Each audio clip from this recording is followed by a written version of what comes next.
una esposa infiel y engañé a mi esposo con mi amante y otra pareja durante un crucero, mientras mis hijos estaban en casa. Sufrí una venganza brutal que destruyó mi vida. Si te gustan las historias de traición y venganza, dale like al video, suscríbete al canal y activa la campanita para que no te pierdas ninguna historia nueva. Si alguien me hubiera preguntado, hace 3 años, si era feliz en mi matrimonio, habría dicho que sí sin pensarlo mucho. No porque fuera completamente cierto, sino porque es esa respuesta automática que uno aprende a dar.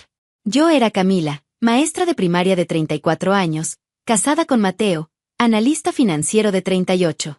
Teníamos 2 hijos, Santiago, un niño serio e introvertido de 10 años, y Lucía, un torbellino de 7 que no dejaba de hablar. Vivíamos en un barrio tranquilo, con vecinos amables y esa rutina que todos sueñan antes de darse cuenta de cómo puede absorberte. Durante mucho tiempo, creí que tener una vida estable era suficiente. Estaba equivocada. Porque estabilidad también puede ser otra forma de decir invisibilidad. Mateo siempre fue un buen hombre. Trabajador, honesto, presente en la vida de los niños, nunca fue agresivo ni irrespetuoso. Pero había una frialdad que se fue instalando poco a poco, casi sin notarse al principio. Ese tipo de silencio que no grita, pero pesa. Nuestros besos se volvieron apenas roces. Nuestras conversaciones eran listas de tareas. ¿Recogiste a Lucía? ¿Santiago ya hizo la tarea? Hay junta en la escuela el martes. Parecíamos socios, compañeros de cuarto con responsabilidades compartidas. Yo intentaba hablar, planear una salida a solas, pero él siempre estaba cansado, ocupado, estresado. Y yo fui callando, adaptándome, desapareciendo un poco cada día. Los fines de semana eran iguales, Mateo con el celular o la laptop, y yo tratando de entretener a los niños para que él pudiera descansar. En las cenas familiares hablaba más con mi papá que conmigo. No puedo decir que fui una esposa perfecta, claro que no. Pero me importaba. Me esforzaba. Y eso dolía. Mi único respiro eran las reuniones pedagógicas y los encuentros con colegas. Así conocí a Iván, profesor de educación física, soltero, con buen sentido del humor, 33 años, ojos color miel que sonreían antes que su boca. Al principio, solo me cayó bien. Pero con el tiempo, se volvió la primera mirada que me hacía sentir vista después de mucho tiempo. Nuestra vida social giraba en torno a otra pareja, Valeria y Ernesto. Valeria era enfermera, mi amiga desde la universidad. Ernesto, policía militar, era de esos hombres centrados y protectores. Hacíamos todo juntos, asados, viajes en puentes, campamentos con los niños. Nuestros hijos eran casi hermanos. Desde fuera, parecíamos 2 parejas sólidas, maduras, con hogares felices. Pero por dentro, al menos para Valeria y para mí, había grietas que nadie notaba. Empezamos a hablar más cuando los esposos no estaban. En ese entonces, no tenía idea de que nuestros caminos iban a mezclarse de una forma tan sucia. Valeria empezó a desahogarse con más libertad. Decía que Ernesto la hacía sentir como una empleada, no como mujer. Y eso me pegaba, porque yo sentía lo mismo. Un día, después de unas copas de vino, soltó que estaba jugando con la tentación. Yo me reí, nerviosa, como quien entiende demasiado. Me preguntó si alguna vez había querido hacer algo malo. Solo respondí, todo el tiempo. Fue la primera vez que dije en voz alta que mi lealtad no era tan firme como fingía. Desde ahí, abrimos una puerta que ya no pudimos cerrar. Santiago y Lucía eran la única razón por la que yo todavía trataba de mantener todo en su lugar. Siempre fui una mamá presente, aunque por dentro estuviera hecha un caos. Los llevaba y traía de la escuela, les ayudaba con la tarea, les hacía los disfraces para los festivales. Pero hasta eso, con el tiempo, se volvió una rutina mecánica. Empecé a notar que sonreía menos, que me enojaba más fácil. El cansancio se volvió parte de mí. A veces lloraba en el baño de la escuela y después daba clases como si nada. Iván se daba cuenta. Decía que mis ojos se veían tristes. Un día, me invitó a un café al salir del trabajo. Acepté. Y ese día, algo dentro de mí empezó a morir. Y otra cosa empezó a despertar. No fue de un día para otro que dejé de sentirme esposa. Fue como una erosión lenta, diaria, silenciosa. Mateo seguía siendo un papá presente y un hombre correcto, pero era como si hubiera apagado una parte de él y se hubiera olvidado de mí. En nuestro aniversario me daba un beso en la frente. Solo me decía que me veía bien si yo le preguntaba qué opinaba de mi nuevo corte. ¿Sexo? Una vez al mes, a veces 2. Siempre rápido, siempre igual. Siempre como si solo fuera por cumplir. Me acostaba junto a él y me sentía sola. Y lo peor es que empecé a creer que eso era lo normal. El problema de sentirse invisible es que, cuando alguien por fin te ve, te agarras a eso como quien se está ahogando y ve una cuerda. Iván fue esa cuerda. Me escuchaba. Me veía a los ojos. Me hacía preguntas que no tenían que ver con la escuela ni con los niños. Quería saber de mí. ¿Y yo? Yo moría por sentirme deseada. No solo físicamente, sino como mujer, como persona. Cuando me escribía en la noche preguntando si estaba bien, era como si mi corazón recordara que aún latía. Yo sabía que era algo peligroso. Pero también sabía que me sentía viva otra vez. Empezamos a vernos más seguido, siempre con pretextos razonables.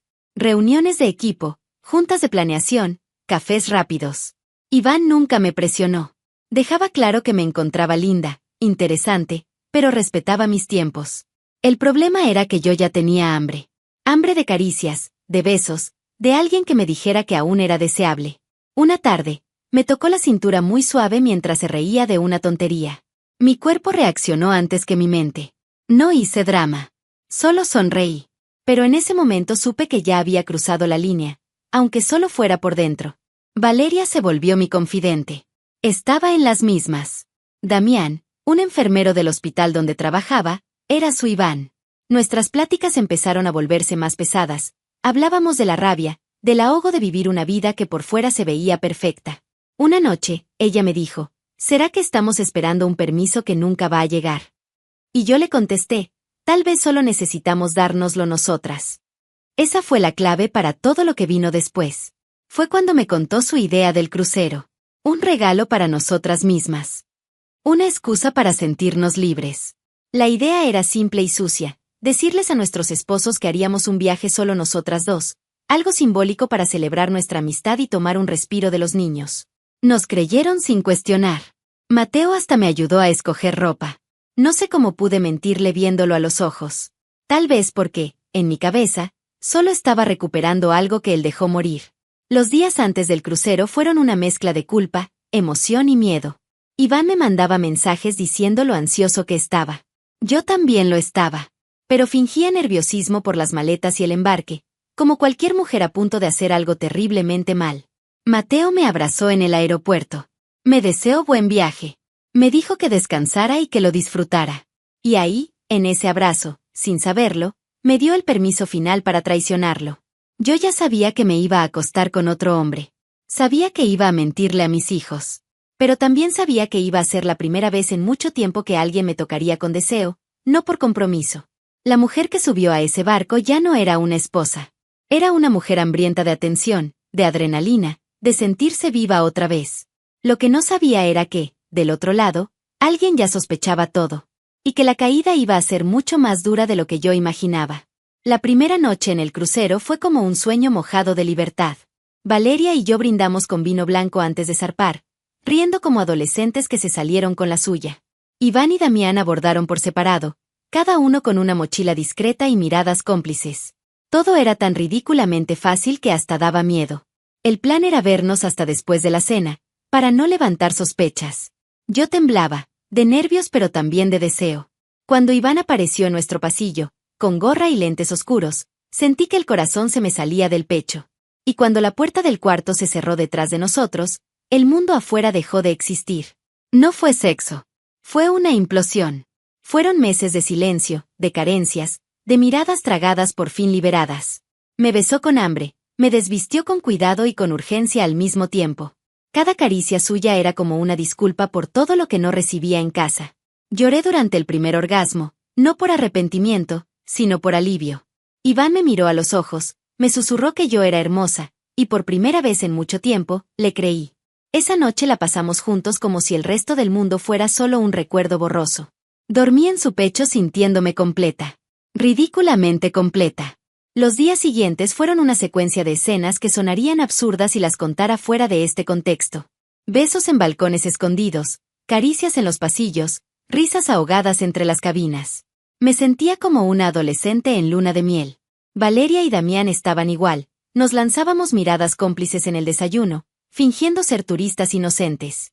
Por la noche, bailábamos juntas en las fiestas temáticas, mientras nuestros amantes nos miraban desde las esquinas. Era un juego excitante y peligroso. La sensación de impunidad era adictiva. Y estúpida. Tan estúpida como nosotras dos. Recuerdo un momento específico, el tercer día, que hoy me parece una advertencia que ignoré. Iván y yo estábamos en la alberca, en un rincón apartado, y me pasó la mano por el muslo, jalándome para un beso rápido. Una pareja pasó cerca y nos miró raro. En el momento pensé que era por moralismo. Pero después entendí que cualquiera podría haber estado ahí. Cualquiera. Y simplemente no me importaba. Eso es lo más aterrador. Cuando te convences de que mereces esa traición, todo lo que está alrededor se vuelve paisaje. Hasta tu familia. Hasta tus hijos. Hasta tu propio nombre. La rutina en el barco estaba planeada con cuidado para que nadie sospechara. Comíamos en horarios distintos a los hombres, nos mandábamos mensajes escondidas, nos veíamos en pisos donde casi no pasaba gente.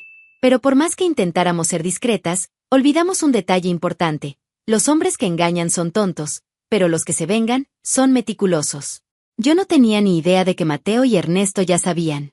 Mucho menos que estaban ahí. En el mismo barco. Disfrazados. Grabando todo. Cada abrazo. Cada beso. Cada detalle que según nosotras, estaba bien oculto. Fue en la penúltima noche del crucero, durante una fiesta temática de los 90, cuando todo se encendió de verdad. La pista de baile vibraba con luces neón, música fuerte y cuerpos en movimiento. Iván bailaba detrás de mí, sus manos firmes en mi cintura, guiándome con seguridad y deseo. Valeria, más atrevida que nunca, bailaba pegadita a Damián, su vestido subiendo con cada vuelta. En algún momento, nos mezclamos. Reíamos fuerte, sudadas, lo suficientemente borrachas como para olvidar que éramos mamás, esposas, adultas con una vida que cuidar. Las manos se cruzaron. Las bocas se perdieron. Y ya a nadie le importaba. Iván me susurró al oído que la cabina de Valeria estaba vacía, que los 4 podíamos ir. Dudé 2 segundos, y fui. Valeria ya le agarraba la mano a Damián como si eso fuera lo más normal.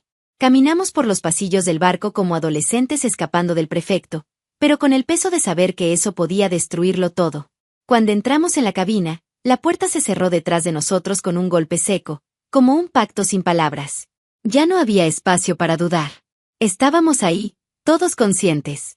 Todos queriendo lo mismo, apagar, aunque fuera por una noche, el vacío que cargábamos. La cama se volvió territorio neutro, sin promesas ni reclamos. Iván me jaló hacia él mientras Valeria se sentaba sobre Damián, pero pronto todo se mezcló. Risas nerviosas, caricias explorando, miradas que decían más que 1000 palabras. En un momento, Valeria y yo estábamos lado a lado, tomadas de la mano, como si también fuera un ritual de reconexión. Se volteó y me besó, suave al principio, luego con urgencia. No me aparté. No por curiosidad, sino porque en ese instante, ella era la única persona en el mundo que entendía cómo me sentía. Había calor. Había verdad. Había soledad compartida. Los hombres al principio solo miraban, casi con respeto, como si nosotras lleváramos el control. Luego se acercaron, y sin decir nada, los roles se desdibujaron. Sentía manos distintas en mi espalda, voces que susurraban mi nombre. Valeria reía bajito, con los ojos cerrados, como si estuviera en trance. No había celos. No había control. Era un caos íntimo, pero coordinado. Un escape del mundo. Un grito que la rutina llevaba años silenciando. Era feo. Era hermoso. Era incorrecto. Y aún así, era lo más honesto que había hecho en mucho tiempo. Iván me recostó junto a Valeria y entrelazó nuestras manos mientras ella seguía con Damián. Me sentí parte de algo más grande, no de un juego sexual, sino de un momento de liberación entre 4 adultos rotos, tratando de encontrar sentido en un mundo que nos había aplastado. Por unas horas, fuimos solo nuestros. Sin hijos, sin cuentas, sin obligaciones. Solo deseo y alivio. Después, cuando todo acabó, nos quedamos acostados en silencio, respirando agitados. Miré al techo y pensé, tal vez ahora sí pueda volver a casa y aguantar. Pero era mentira. Porque algo en mí ya se había ido demasiado lejos para volver. La última noche, antes de que empezara la pesadilla, Iván me dijo que quería verme fuera de ahí. Que pensaba en mí todos los días y que yo merecía más. Le creí. Quise creerle. Le dije que no sabía qué hacer con mi vida, que todo estaba revuelto. Me besó otra vez, con ternura, y sentí un nudo en la garganta. Parte de mí sabía que eso no iba a durar. Pero otra parte, deseaba que sí. Que ese barco nunca llegara al puerto. que el mundo real nunca más nos encontrara. Pero el mundo real no solo me encontró, llegó armado, frío y listo para destruirme. La verdad empezó a revelarse antes de que el barco atracara, y yo, ciega de placer, no vi las señales. Según me contó Mateo después, todo empezó con una foto. Una selfie tonta que Valeria subió a un grupo cerrado, mostrando la vista del barco, y por un reflejo en el vidrio. Iba pequeño, casi imperceptible, pero suficiente para despertar la duda. Ernesto la vio. Se la enseñó a Mateo en una carne asada. Al principio se rieron nerviosos. Luego, entendieron todo. Empezaron a armar el rompecabezas, nuestra desaparición, el comportamiento raro antes del viaje, el silencio planeado. Fueron inteligentes. No gritaron, no pelearon, no hicieron escándalo. Actuaron como investigadores. Usaron millas, contactos y valor para subirse al mismo crucero. Disfrazados. Con sombreros, lentes oscuros, ropa distinta. Evitaban los horarios donde sabían que estaríamos. A bordo, actuaron como dos desconocidos. Pero estaban atentos. Nos siguieron sin ser vistos. Vieron todo. El beso en la escalera de emergencia. El abrazo en el balcón. Las manos entrelazadas junto a la alberca. Los bailes pegados. Las miradas. Y sí, incluso cuando salimos de la cabina compartida. Tomaron fotos. Videos. Lo grabaron todo como quien prepara una bomba y espera el momento justo para detonar. Mientras yo me sentía viva por primera vez en años, Mateo estaba con el estómago hecho trizas, pegado a la pared del pasillo, escuchando mi risa. Ernesto grabó a Valeria en el elevador con Damián, sus manos agarradas como novios. Mateo captó a Iván y a mí besándonos afuera de la cabina, sin ningún cuidado. Después, en un bar del barco, vieron esos videos juntos. En silencio. Dos hombres que aún nos llamaban esposas, viendo cómo se acababa la ilusión. Su venganza fue fría, casi artística. Esa última noche, mientras Valeria y yo nos alistábamos para otra escapada, nuestras caras estaban siendo compartidas en decenas, quizás cientos, de mensajes. Amigos, familia, compañeros de trabajo. Todos recibieron el paquete digital con el título, mientras tú creías que ella estaba con su mejor amiga. Dentro, estaban las pruebas. Imágenes claras. Capturas de pantalla. Videos cortos, editados con precisión. Nosotras riendo. Besando. Sentadas en las piernas de hombres que no eran nuestros esposos. La exposición fue total. Me enteré en el desayuno, cuando mi celular explotó de notificaciones. Mi papá me llamó. Mi hermana mandó un audio llorando. Mi jefa envió un mensaje seco. Hablamos cuando regreses. Valeria soltó el tenedor en el plato al ver su propia foto rondando en los grupos de la clínica. Empezó a temblar. La jalé fuera del comedor y le pregunté qué estaba pasando. Solo me enseñó el celular. Ellos estaban aquí. Fue como si todo el oxígeno desapareciera. El barco seguía flotando. Pero el suelo bajo nuestros pies se acababa de derrumbar. Poco después, Mateo y Ernesto se rebelaron. Nos encontraron en el lobby, sin disfraces, fríos como estatuas. No gritaron. No golpearon. Solo nos miraron con un desprecio que dolió más que cualquier cachetada. Iván intentó acercarse a mí, decir algo. Mateo lo empujó con calma. Solo dijo una frase. Se acabó. Y se fue. Ernesto hizo lo mismo. Damián desapareció enseguida. Y ahí nos quedamos nosotras, dos mujeres medio rotas, rodeadas por miradas de desconocidos que, en ese momento, sabían más de nuestras vidas que nosotras mismas. Yo quería desaparecer. Pero aún no sabía que lo peor apenas venía. El desembarque fue uno de los momentos más humillantes de mi vida. Me sentía desnuda, observada, juzgada. Aunque nadie dijera nada directamente, las miradas lo decían todo. Gente murmurando, alejándose, conteniendo la risa. Valeria y yo bajamos del barco en silencio, arrastrando las maletas como si lleváramos un ataúd. Iván quiso acompañarme hasta la salida, pero me alejé. La adrenalina se había convertido en vergüenza. Me sentía sucia. No por haber sido infiel, sino por haber sido atrapada, expuesta, desenmascarada, reducida a la del video. Y, sobre todo, sabía que en casa me esperaba el infierno. Mateo no me buscó.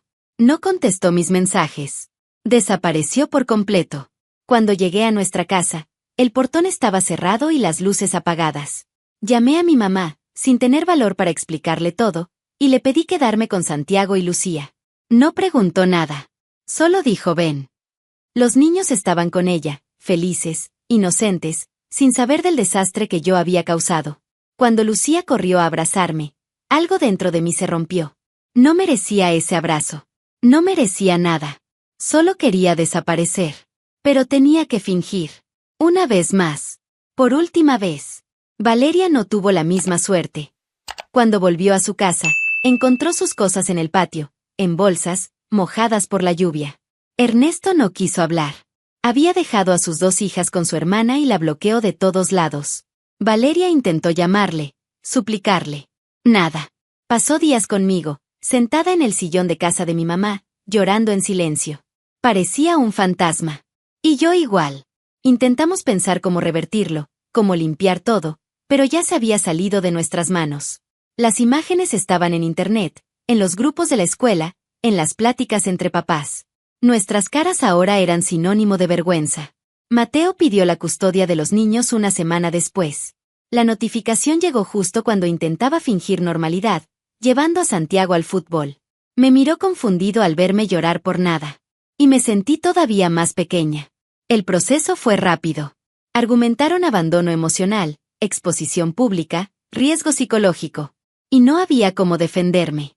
Las pruebas estaban ahí. No había salida. Mi abogado me dijo que cooperara, que no empeorara las cosas. Acepté, aturdida.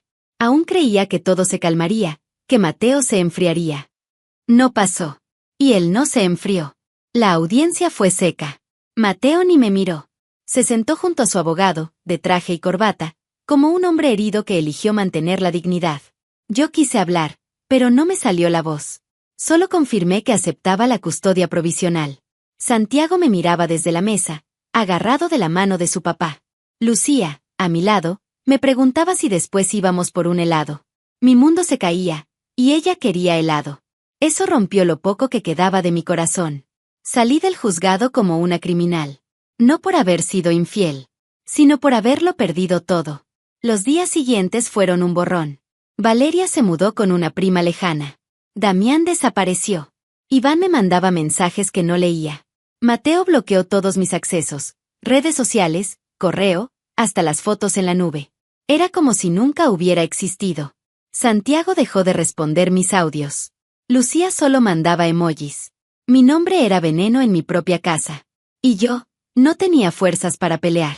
Me encerré en mí misma, inventando excusas, fingiendo que era solo una etapa. Pero ya no era etapa. Era el inicio del final.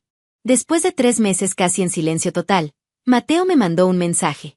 Frío, directo. Decía que los niños estaban bien, pero que Santiago andaba triste, y que Lucía preguntaba por mí cada noche. El corazón se me hundió. No quería hablar, no proponía reconciliación. Solo sugirió un acuerdo, que yo volviera a vivir en la casa con los niños, mientras él rentaba un departamento cerca. Dijo que era temporal, hasta reorganizar todo. Acepté al instante, sin pensarlo. Era mi oportunidad de recuperar algo. Una chispa. Una presencia. Lo que fuera que me hiciera sentir mamá otra vez. Volver a esa casa fue como entrar a una tumba abierta. Cada cuarto susurraba que yo no pertenecía ahí. La cama, el sillón, los juguetes, todo me recordaba lo que había destruido. Santiago fue educado, pero distante. Lucía se me colgó del cuello como si nada, y eso dolió más. Fingí estar bien. Cociné, limpié, retomé la rutina escolar. Pero por dentro, caminaba sobre vidrios rotos. Cada sonrisa de mis hijos era un recordatorio de que no merecía estar ahí. Y aún así, me aferré con todo a esa falsa normalidad. Iván reapareció pronto. Me mandaba mensajes cortos, preguntando cómo estaba, si podía verme. Al principio lo ignoré, pero la soledad, la culpa y el miedo me carcomían. Un día, mientras los niños estaban en la escuela, lo invité a tomar café. Fue raro. Más callado que antes. Me tocó la mano, me dijo que me extrañaba. Lloré. Me besó. Volvimos a mi casa. A mi antigua cama. Por primera vez desde todo, quise olvidar. No pensar. Fingir que seguíamos siendo los del barco. Pero ya no era lo mismo. Había peso. Había miedo. Había algo roto que ya no se podía reparar. Durante semanas, Iván venía a escondidas. A veces salía por la puerta trasera antes de que los niños despertaran. Otras, esperaba a que los acostara. Yo creía que tenía el control, que era discreta, pero estaba repitiendo el mismo error, solo que ahora, con testigos inocentes. Santiago empezó a mirarme demasiado. Lucía hacía preguntas como ¿quién era ese señor que vino el otro día? Yo me hacía la tonta, mentía mal. Hasta que una mañana, mientras me bañaba, vieron a Iván salir de mi cuarto, descalzo, con la camisa en la mano. Y todo se volvió a derrumbar. Santiago se quedó en shock. No dijo nada. Solo tomó a su hermana de la mano y se la llevó al cuarto. Esa noche, Mateo apareció en la puerta. Tranquilo. Dijo que quería hablar. Que los niños ya le habían contado. Intenté negarlo. Intenté voltear la situación. Pero solo me mostró un mensaje. Salió otra vez del cuarto de mi mamá, enviado por Santiago a su papá. Ya no tenía excusas. Solo pedí perdón. Mateo no dijo nada. Solo comentó que iba a solicitar la custodia definitiva. Que ahí se acababa todo. Que yo me había equivocado 2 veces. Y que ahora, no iba a perdonarlo. Esta vez fue rápido. La jueza tomó en cuenta el historial. Las fotos anteriores. La reincidencia. La pérdida de confianza con los niños. Mateo consiguió la custodia definitiva. Yo lo perdí todo. Otra vez. Pero ahora, no había vuelta atrás. Santiago dejó de contestarme por completo. Lucía, aunque chiquita, empezó a verme como a una desconocida. ¿Y Iván? Desapareció. Me bloqueó. Tal vez entendió que yo era un naufragio constante. Tal vez solo se cansó. Me quedé en la casa 2 semanas vacías, hasta que Mateo me pidió que me fuera. Me fui sin pelear. Sin lágrimas. Porque ahí, yo ya no existía. Mateo siempre fue un hombre reservado, pero esa vez, fue preciso. Meticuloso. Metió la solicitud de custodia definitiva menos de 48 horas después de que Santiago viera a Iván saliendo de mi cuarto. No me avisó. Solo me mandó el oficio oficial por correo. Frío, como un recibo. Cuando vi el nombre del abogado, supe que iba en serio. Más en serio que la vez pasada. Ya no se trataba solo de los niños. Se trataba de ganar. De destruir la última pizca de credibilidad que me quedaba como mamá. Intenté llamarlo. Le dejé mensajes. Audios llorando. No me respondió ninguno. En la audiencia, yo era una sombra de quien fui. Cabello amarrado al aventón, ojos hinchados, manos temblorosas. Mateo estaba impecable. Ni parecía el hombre engañado. Parecía un ejecutivo presentando un informe. Mostró capturas de mensajes que mandó Santiago. Habló del comportamiento de los niños. Mencionó la inestabilidad emocional que yo mostraba, usando como prueba tareas escolares de Lucía, donde dibujaba una casa partida. Yo solo escuchaba. Tiesa. Cuando me pidieron hablar, solo dije, me equivoqué. Nada más. Porque todo lo que dijera después iba a sonar a excusa. El juez le dio la custodia definitiva por reincidencia y por las declaraciones de los menores. Fue como recibir un golpe en el estómago sin poder defenderme. Yo sabía que me lo merecía. Pero saberlo no lo hace más fácil. Ver a Santiago salir de la sala de la mano de Mateo, sin voltear a verme, fue el dolor más grande que he sentido. Lucía me dio un abrazo rápido. Y un beso en la frente, como los que yo le daba cuando era bebé. Ese beso dolió más que un adiós. Fue su forma de decir que, aunque no entendiera todo, ya me había dejado en el pasado. Me quedé ahí, sentada en las escaleras del juzgado. Sola. Vacía. Después de eso, Mateo me borró de todo. Cumpleaños, juntas, calificaciones, decisiones escolares. Incluso me bloqueó para no ver las fotos de WhatsApp donde salían los niños. Intenté contactar a la escuela. Nada. Hablé con su hermana. Ignorada. Era como si me hubiera muerto, y nadie lo lamentaba. Iván nunca más apareció. Ni un último mensaje. Solo desapareció. Y yo me quedé con el silencio. Un silencio que gritaba todas las noches, haciéndome repasar cada decisión, cada mentira, cada beso que elegí en lugar de mis hijos. El divorcio fue el cierre más frío que alguien puede recibir. Una llamada corta del abogado diciendo que Mateo no quería nada, ni dinero, ni bienes. Solo que su nombre dejara de estar junto al mío. Era simbólico. Era decir, no vales ni la pelea. Firmé. Sin preguntar nada. Sin pedir nada. Porque ya no tenía sentido. Lo que era mío, lo perdí sola. Lo que era suyo, lo protegió con precisión. Y lo que era nuestro, se volvió solo suyo. Él se quedó con los hijos, con la casa, con la paz. Yo me quedé con el recuerdo de lo que destruí, y con una cuenta eterna que no se puede pagar. Los meses que siguieron los pasé en un departamento chiquito, rentado con dinero prestado de mi mamá. Me alejé de todo. Borré redes sociales. Perdí contacto con Valeria. Nunca más supe de ella, ni de Ernesto, ni de Damián. Era como si el mundo siguiera, menos yo. A veces sueño con los niños. Sueño que están en casa, jugando en la sala, que me llaman para ver caricaturas. Me despierto llorando. Y no hay nadie para consolarme. Yo, que pensé que podía tenerlo todo, me quedé sin nada. Y ahora, por fin, entendí lo que Mateo quiso decir cuando me susurró: se acabó. Porque sí, se acabó. Cuando todo se cae, lo que queda es un silencio que duele. No es ese silencio de paz, es un vacío que hace eco.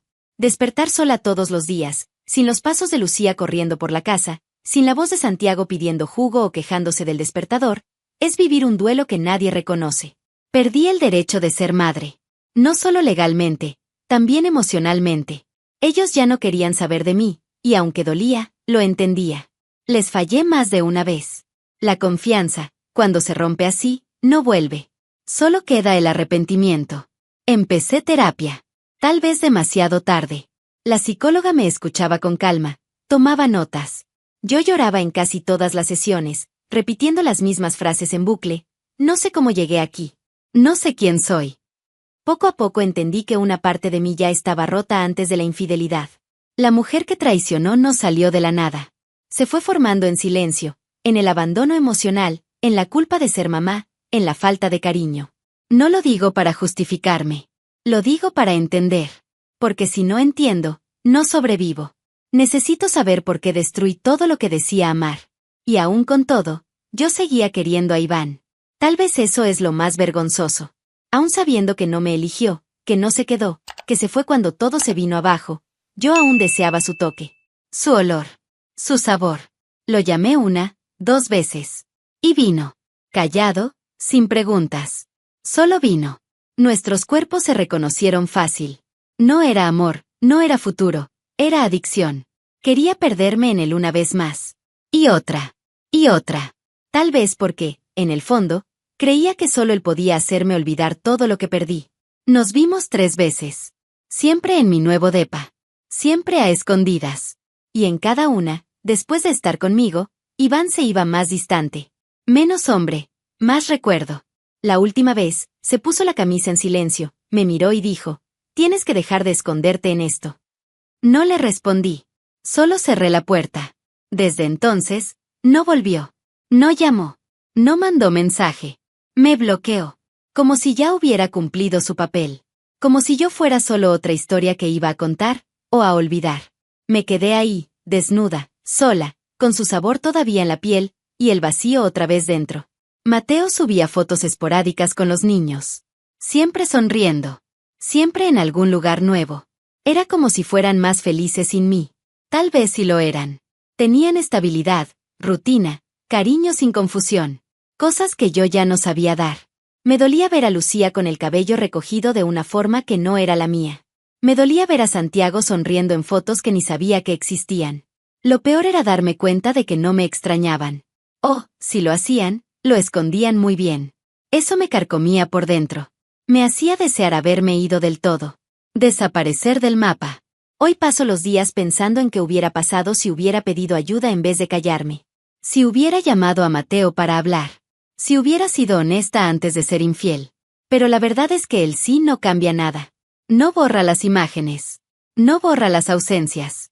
No borra la mirada de Santiago viéndome como si fuera una desconocida.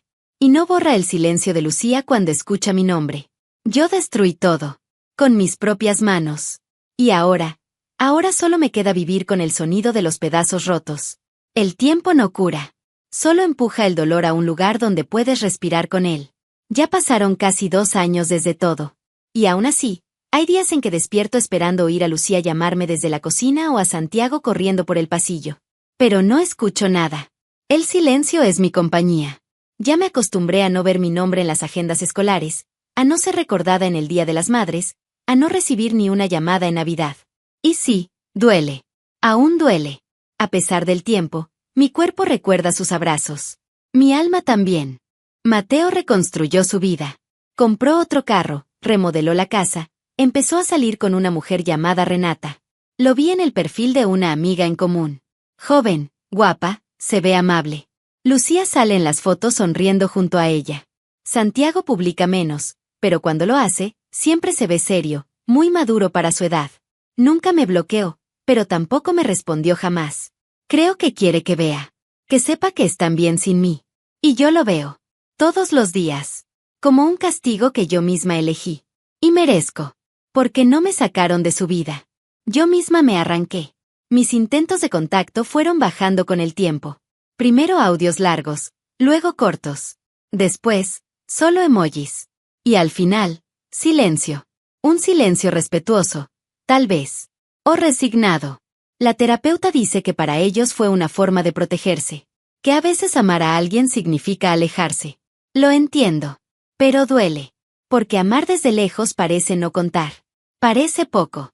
Parece cobarde. Y aún así, es lo único que me queda. Un amor callado, lejano, con vergüenza. Un amor que mira desde fuera lo que construyó, y destruyó, con sus propias manos. Hoy vivo en una casa sencilla en una colonia lejana, cerca de unas vías del tren que hace temblar las paredes en hora pico.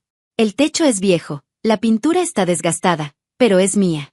Tiene un pequeño patio con una banca de madera que compré en un bazar. Doy clases particulares a niños de colonias cercanas. Los papás no me conocen, y eso ayuda. Camino al mercado, llevo mis propias bolsas, reciclo. A veces ayudo a una vecina mayor con sus compras. Otras veces, paso la tarde mirando el cielo desde el patio, tratando de recordar a la Camila que era antes de todo. No espero redención. No espero empezar de nuevo. No espero perdón. Solo espero aprender a vivir con la culpa sin que me coma viva. A veces escribo cartas que nunca mando. Otras veces hablo sola frente al espejo, tratando de convencerme de que soy más que el error que cometí. Pero en el fondo, aún me pregunto, ¿quién soy ahora? Mamá sin hijos. Esposa sin esposo. Mujer sin identidad.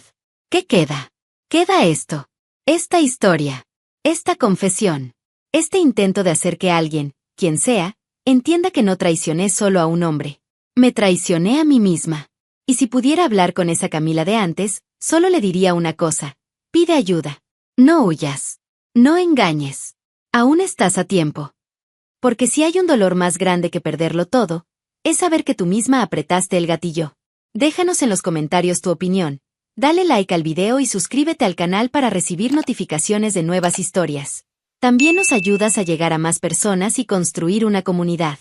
Aprovecha para ver alguno de los relatos que aparecen aquí abajo sobre infidelidades y venganzas. Hasta la próxima.